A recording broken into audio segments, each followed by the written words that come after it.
Hey guys, welcome to another This Might Hurt. Happy Saturday to you. We're a little bit later today. I slipped in a little bit. I've not shuffled the cards yet, so we'll shuffle for a minute. I was listening to Chase Hughes this morning, and he was talking about... Stella, go sit down. He was talking about the... behavior and stuff like he always talks about, but he said something that kind of jumped out at me, and he said... anyone who brags about their wealth is not fulfilled. And I thought, interesting, right?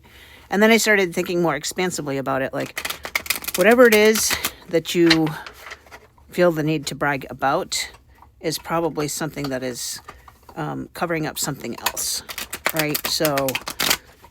I don't know. Human behavior fascinates me, you guys. I think about some weird shit when I listen to these podcasts and so forth. And I started thinking, like, if you have to tell me how great you are, then you must not feel great about yourself. Because the end of the quote was, when you are fulfilled, you don't have to tell people about it. You just radiate it. And, I started thinking, because every time I hear something, whether it's a metaphor or a quote or whatever, I always sit with it and reflect on it and try to figure out what more I can get from the knowledge, if you will, and then try to put that into wisdom, right? So I just thought it was interesting, that people talk about such things that they're trying to cover up, I guess. I don't know how to best explain this. And then I start to reflect on myself and, like, what are the things that I feel like I have to brag about, and what is that uncovering in me that I feel inadequate in. So yeah, interesting little reflective morning. Probably journal about that later, but anyway, fun little tip for you. So let's get the energies for today. The Tower. Guys, when you don't let things go gracefully, they come painfully. And by painfully, I don't necessarily mean in a bad way. They get louder and louder. So there's this saying that, the universe kind of taps you on the shoulder a little bit when it's time to let things go. And I have experienced this quite a bit lately. And the sick part is, I think I knew I was doing it while I was doing it and did it anyway. Like, I don't know what you would call that. I'm sure there's a behavior word or phrase or technique or woolly mammoth thing that we do that describes this. But the Tower doesn't always have to be, and very seldom is negative, right? As far as like, well, I guess your perception would create that, right? But for example, if you're at a job that you've outgrown and you have decided is no longer for you, but you stay anyway, then the universe makes it more and more uncomfortable until you leave the job, right? But if you leave the job the first time you get that inkling, that feeling, it might not feel as painful, right? If that makes sense. So you might leave, or if you don't, you might get fired later. That's kind of, it could be that subtle. It doesn't have to be like super crazy painful, but it is the universe showing you when something in your life needs to go, right?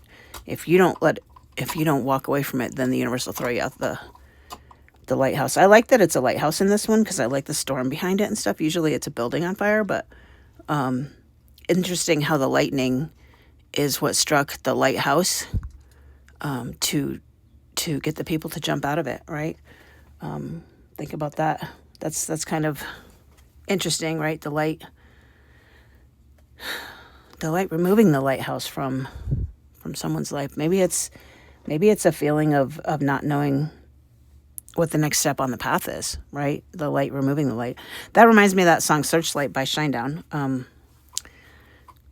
What is it? What is the word? You don't need to be my searchlight anymore, or I don't need your searchlight anymore, something like that. Interesting. Let's keep going.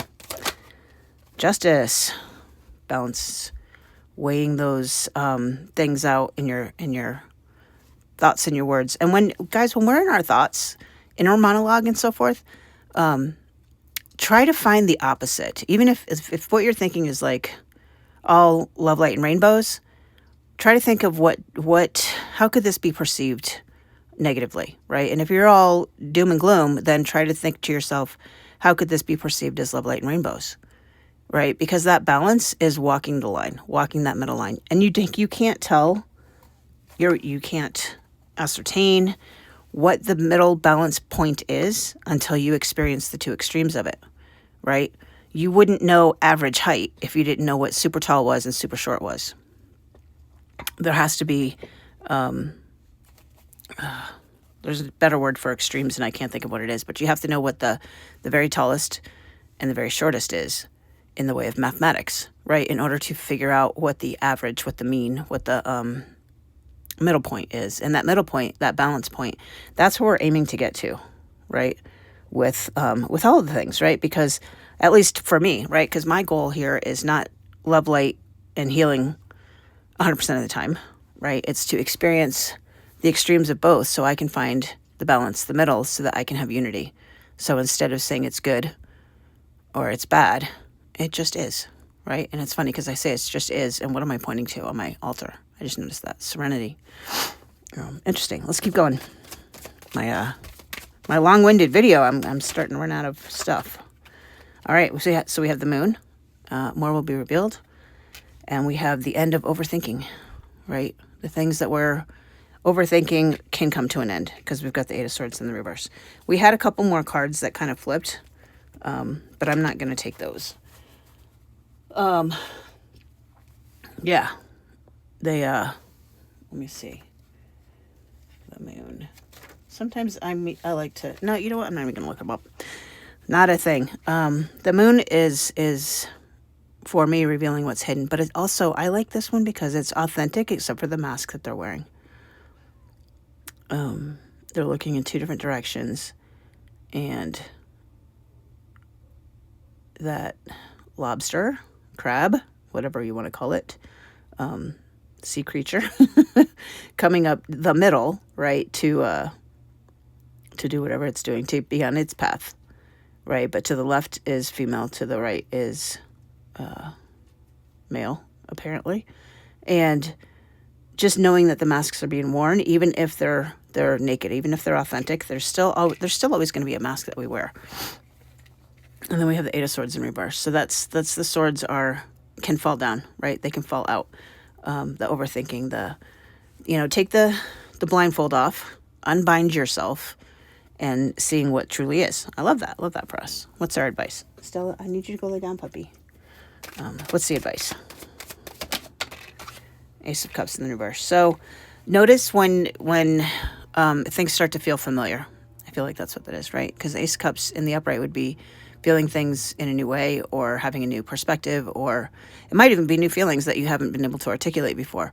But this is something feels familiar. So find the familiarity in it and then see what may be trying to leave, right? See what's trying to be revealed. Again, we've got 3 major arcana. We've had some serious life lessons this week, guys. Serious life lessons. It's very interesting to me. Very interesting. We have, at the bottom of the deck, what you don't see coming is the Page of Wands. So the curiosity, right? That experimentation type thing. I still like the salamanders. I still like the ukulele. And I've never noticed the expression on the face before. But looking very in the flow. Very just peaceful. Right? Very peaceful, I guess. I don't know. Yeah, just being curious about what brings you peace, maybe. Curious about what doesn't bring you peace. Curious about what needs to leave and doesn't need to leave. Curious about the extremes. Just observing all of the things that are going on to figure out what is happening. What's it all for? What's it all for? Yeah. Well, I'm running out of time, so I'm going to go ahead and wrap it up and close down there. But you guys take care, and we'll chat tomorrow.